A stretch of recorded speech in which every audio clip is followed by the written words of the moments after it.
আপনারা অনেকেই বলেন রুই মাছের মাথা, পাঙ্গাস মাছের মাথা খাওয়া যায় না, গন্ধ আসে, কি করবেন অনেক সময় ফেলে দেন।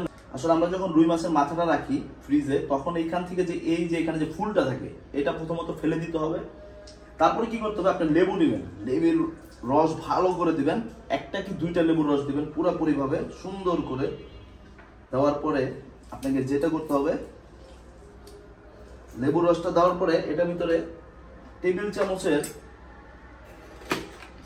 চামচের প্রায় 5-6 চামচ লবণ দিবেন, 5-6 চামচ লবণ দিবেন। আমি এটার ভিতরে আগেই লবণ অ্যাড করে রেখেছিলাম। তারপরে এটা যদি আধা ঘন্টা লেবুর রস আর যদি লবণ দিয়ে মাখিয়ে রাখেন, তাহলে কিন্তু এটার ভিতর থেকে আর গন্ধ আসবে না, ভালোভাবেই খেতে পারবেন। এইভাবে ভালো করে মাখিয়ে রেখে দিতে হবে আধা ঘন্টার মতন। আর ভিডিওটা অবশ্যই বেশি বেশি করে শেয়ার করে দিবেন, কারণ অনেকেই রুই মাছের মাথাটা মূলত ধুইতে পারে না, যার কারণে বলে যে গন্ধ আসে। আসলে মাছ যদি ভালো করে ধোয়া হয়, ভালো করে মশলা মাখানো হয়, তাহলে মাছ থেকে গন্ধ আসে না।